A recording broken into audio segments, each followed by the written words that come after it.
चूँकि अच्छी खबरें आ रही हैं हर समत से, लेकिन सवाल आमिर साहब ये, क्या इन कामयाबियों का कोई असर आम आदमी की ज़िंदगी पर भी पड़ेगा? क्या ये जो बेहतरी की बातें हो रही हैं, तब्दीली की बात हो रही है, जो मुस्बत तब्दीली मईशत को रख कर बात की जा रही है, इससे आम आदमी की ज़िंदगी में कोई फ़र्क है? क्या ये फिर तरक्की सिर्फ कागज़ों तक महदूद है या समझा जाए कि वाकई कोई तब्दीली आ रही है?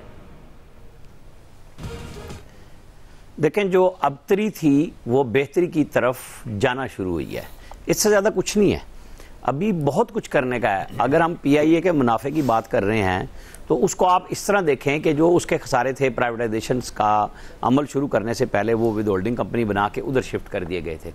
तो उसके बाद जो PIA चल रही है वो वाकई प्रॉफिट में जा रही है, उसका ये हिसाब किताब बताया गया है। आपने देखा होगा सोशल मीडिया पे PTI के लोग कह रहे हैं कि हमारे दौर में भी PIA इतने प्रॉफिट में थी। उसके जवाब में भी आ गया कि जी वो नीचे आपने जो खर्चे थे वो निकाल दिए थे और प्रॉफिट सिर्फ उस वक्त चलवा दिया था, और आज वही PTI ये कह रही है कि आप प्रॉफिट चला रहे हैं। ये चलती रहेगी और ये तभी प्रॉफिट सब कुछ कमाएगी जब ये प्राइवेटाइज हो जाएगी।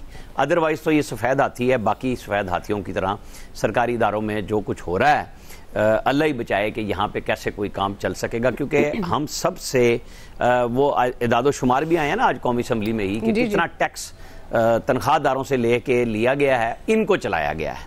हमारे यहाँ तो मसला यही है ना सिर्फ कि हम तो बार बार कहते हैं आप हमें हमारी पूरी तनख्वाह दे दें, हमसे टैक्स लेके दिखा दें। आप ताजिर से तो ले नहीं सकते, एक छोटे से दुकानदार से, तो बाकियों से कैसे लेंगे? बस जो फंसा हुआ है उसको फंसाई जाते हैं।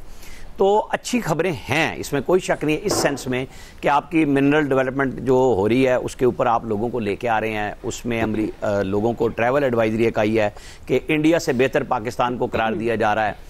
कुछ चीज़ें बेहतर हो रही हैं, कुछ की बेहतरी की कोशिश हो रही है, लेकिन उतना ही अबतरी की तरफ भी सफ़र जारी है।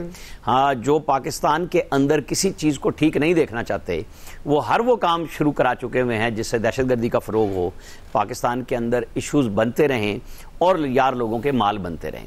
तो दोनों तरफ लड़ना पड़ेगा गवर्नमेंट को और ज़्यादा हौसले के साथ। रियासत तो साथ है, फौज यानी साथ है, वो चल रही है, वो हर जगह पे आर्मी चीफ साथ नज़र आ रहे हैं, प्राइम मिनिस्टर उनका नाम लेके बात करते हैं। बिल्कुल दुरुस्त बात है कि आर्मी चीफ का भी उतना ही मुल्क है जितना वज़ीर आज़म का, उतना ही है जितना हमारा और आपका है। तो सबको अपना अपना किरदार अदा करना होगा और जो कमी है उसकी तरफ तवज्जो करने की ज़रूरत है। बावजूद PTI जो सियासी हकीकत है, अगर वो रास्ते पे नहीं भी आ रही तब भी उनके लोगों को एंगेज किया जाना चाहिए। वो नहीं मिलते, वो कमेटी में नहीं आते, तो वो उसकी वजह यह है कि पार्लियामेंटेरियंस ने तो फैसला कर लिया था कि हम आएंगे, वो अपने सोशल मीडिया के इन्फ्लुएंस में नहीं आए। अगले सवाल पे हम डिटेल से बात करेंगे, लेकिन जो खबरें अच्छी आ रही हैं उसके लिए मजीद मेहनत की ज़रूरत है। आपको वो शबाना रोज़ की नहीं मैं बात कर रहा हूँ, दुआ मैं कह रहा हूँ, दुआ करनी चाहिए कि आप काम करते रहें, प्राइम मिनिस्टर आप आर्मी के साथ काम करते रहें, आप सूबों को भी साथ मिलाएं। लेकिन इशू ये है कि अभी बहुत सफर बाकी है हमारा। इन चंद खबरों से काम नहीं चलने का। जो आपने बुनियादी बात पूछी, आम आदमी तक पहुंचना है, इसके सम्राट को, उसमें अभी बड़ा टाइम बाकी है। सही जी आया साहब, अभी वक्त बाकी है, सफर बहुत लंबा है, इसमें तो कोई शक नहीं है। लेकिन जो आर्मी चीफ का भी जिक्र कर रहे हैं, फौज जाहिर है आगे फ्रंट पे नजर आ रही है, खासतौर पर मईशत को बेहतर करने के लिए आर्मी चीफ खुद यकीन दहानियां करा रहे हैं सिक्योरिटी के पॉइंट ऑफ व्यू से भी। आपको लगता है हुकूमत की कोशिशें अपनी जगह काबिल तहसीन भी कहना चाहिए जो अब तक हमारे पास डेटा आ रहा है, लेकिन फिर वही बात कि अवाम की हालत कब बदलेगी? वो आपके सवाल के जवाब में वो शेर याद आ गया ना, जी जी, चलें तो कट ही जाएगा सफर आहिस्ता आहिस्ता। सही, अल्लाह करे आहिस्ता आहिस्ता ही कट जाए, कटे तो सही ना। हाँ, बात ये है, वो बड़ी अच्छी बात है, नो डाउट। ये गाया मेरा चन्ना नहीं था या किसी और ने? ये अब मुझे याद नहीं आ रहा इस वक्त। अल्हम्दुलिल्लाह हमारा भी ये मुल्क है, लेकिन उतना नहीं है जितना प्राइम मिनिस्टर साहब का है, क्योंकि अगर उतना हमारा भी मुल्क होता तो किसी वक्त प्राइम मिनिस्टर साहब हमारी भी तारीफ कर देते कि यार बड़ी मेहरबानी, ये तनख्वाहदार ना होते तो ये मुल्क चल ही नहीं सकता था। क्योंकि जब भी मुश्किल पड़ती है वो हम इनकी वो टैक्स बढ़ा देते हैं और अल्लाह के फजल से मुशीर भी रख लेते हैं, वज़ीर भी रख लेते हैं, उनकी तनख्वाहें भी बढ़ा देते हैं, अरकान असम्बली की भी बढ़ा देते हैं। तो ये ही लोग हैं जो हमें दे रहे होते हैं और हम इस पे इंजॉय कर रहे होते हैं। प्राइम मिनिस्टर साहब की मेहरबानी है, वो बार बार हर बार और कई बार इस चीज़ का एतराफ़ करते हैं कि आर्मी चीफ साहब की वजह से ये सब कुछ हो रहा है, और मतलब वो एतराफ़ कर रहे हैं कि वो हम इस काबिल नहीं थे कि हम ये चीज़ें कर लेते। तो बड़ी अच्छी बात है। ये भी इस मुल्क में गालिबन पहली बार ही हो रहा है कि कोई प्राइम मिनिस्टर इसने खुले दिल से एतराफ़ कर रहा हो कि जी ये सारा कुछ उधर से हो रहा है और हम तो बस ज़ाहिर अनाउंस ही करने वाले हैं और आपको आके बता देते हैं। सफ़र बहुत लंबा है, इसमें कोई शक नहीं है, और आम आदमी कोई उस तरह से ख्याल भी नहीं होता हुक्मरानों को। उसकी वजह दुआ बुनियादी ये है कि ये जो हमारे हुक्मरान हैं ये इतने ज़्यादा अमीर लोग हैं, इतने ज़्यादा मराहत याफ्ता हैं कि इनको एहसास तक नहीं हो सकता कि आम आदमी के घर में चूल्हा कैसे जलता है, उसका बच्चा बीमार हो जाए तो उसको क्या मसाइल होते हैं। बिजली के बिल बड़ी मेहरबानी कर दी, लेकिन उस पर भी पता नहीं क्यों लोग डाउट क्रिएट कर रहे हैं कि शायद ये जून तक है। अल्लाह न करे कि इस तरह हो, क्योंकि ज़ाहिर लोग कुछ तो सुख का सांस लिया उन्होंने। बहरहाल जब बिल आएंगे फिर पता चलेगा अक्सर इम्पैक्ट इस पर कितना आता है। जो उधर भी काम करने वाला असल वो बिजली चोरी बहुत काम हुआ है, लेकिन अभी बहुत काम करना बाकी है। उसकी वजह ये कि बेशुमार इन्फ्लुएंशियल लोग ऐसे हैं जिनको आप छेड़ ही नहीं सकते। इस शहर में, ये बड़ा शहर है लाहौर, यहाँ मौजूद हैं। चलें वो तो छोड़ें, वो कसूर के वाले से कही थी कि वहाँ सबसे ज़्यादा शायद बिजली चोर वहाँ पाए गए, और उसके बाद वो वहाँ के सियासतदानों ने बात करके लस्को से कहा कि नहीं जी बस वो ठीक हो जाएगा, आप छोड़ें, इधर हमारी तरफ ध्यान न दें। सही। तो मसला वही है कि वो चीज़ें, वो जो बुनियादी साथ साथ ठीक करने वाली चीज़ें वो भी करनी चाहिए।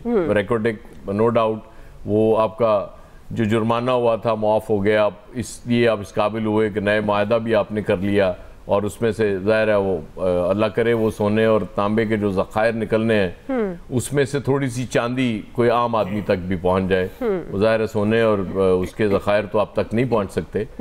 तांबा भी देखें ना कितना महंगा हो गया, कॉपर के बगैर ज़िंदगी गुजर नहीं सकती, आपके घर में वायरिंग ही नहीं हो सकती अगर कॉपर नहीं है। और वो भी यकीन दिलाना पड़ता है इस मुल्क में कि जी वो प्योर कॉपर का इस्तेमाल 99.9% कॉपर का इस्तेमाल हुआ, और फिर जाके अगरचे हमारे यहाँ जो लिखा होता है वो सच नहीं होता। आप एक शरबत है उसका नाम मैं नहीं लेता, यहाँ बड़े फल वाल बने हुए उस पर जो कि कुछ भी नहीं होते उसमें, और बाकी मुल्कों में ज़ाहिर है वो तस्वीर उसकी नहीं जा सकती। तो हम तो ज़ाहिर है कौम ही ऐसी है ना, हमें सिर्फ दिखावे से मतलब होता है, बिल्कुल ऐसे कि हमें दिखा दिया जाए ये चीज़ बहुत अच्छी है, पैकिंग हमें अच्छी चाहिए और उस पे हम ईमान ले आते हैं। हमें इंग्रेडिएंट्स की फिक्र नहीं होती कि वो को हमारे फ़ायदे के लिए हैं भी, इसमें मौजूद है या नहीं, और ये हमारे हुक्मरान बड़ी अच्छी तरह समझ गए हुए हैं। इतनी शानदार पैकिंग में आपको ये अपना सौदा बेच रहे होते हैं कि आप फ़ौरन ख़रीदने के लिए तैयार हो जाते हैं। जी फैसल साहब, देखिए अगर अच्छी खबरें आ रही हैं तो ये अच्छी बात है, और इन खबरों के अगर समरात आए तो ये उससे भी अच्छी बात है। अब सिर्फ खबरों की बुनियाद पे हम और आप खुश नहीं हो सकते, लेकिन क्योंकि हमारे माशरे में हमारी जहाँ हम लोग रहते हैं, या अच्छी खबर आना भी जो है ना एक बहुत बड़ी बात है। यहाँ हमें अच्छी खबरें सुनने को नहीं मिलती, ये हमारी बदनसीबी है। तो इस बदनसीबी के दौर में, इस अंधेरे के दौर में अगर कोई अच्छी खबरें आ रही हैं तो हम सबको इस खबरों का खुले दिल के साथ जो है ना वेलकम करना चाहिए। बड़ी बात है कि अच्छी खबरें आ रही हैं, और जैसे वो आमिर साहब ने कहा कि हमें दुआ भी करनी चाहिए कि इसके जो है वो समरात जो है वो भी आना शुरू हो जाए। बात असल में ये है कि दुनिया में कुछ इंसानी माशरे को की तरक्की को नापने के लिए, सोसाइटी को नापने के लिए, रियासत ममलिकत को नापने के लिए कुछ पैमाने मुकर्रर हो चुके हैं। माशी अशारिये भी हैं और एक ज़ाहिर इंसानी अशारिये भी हैं, जिससे अंदाज़ा होता है कि इस वक्त जो ये जो माशरा है, ये जो रियासत है, ये जो मुल्क है, इसमें जो है वो कितनी तरक्की हो रही है। इसमें दो तीन बुनियादी चीज़ें हैं कि लोगों की क़ुव्वत ख़रीद क्या है, जो आपकी कंज्यूमर मार्केट है वो कितनी उसमें जो है ना वो जो है ना ताकत है, लोग जो है वो कितने जो है वो खुशहाल हैं, आम आदमी में जो है वो सेंस ऑफ सिक्योरिटी जो है वो कितना है। इसी तरह की दो चार चीज़ें तो, लेकिन अभी तक जो है ना हमें ये ऐसे कोई इशारे नहीं मिल रहे कि आम इंसान की जो है वो क़ुव्वत ख़रीद जो है उसमें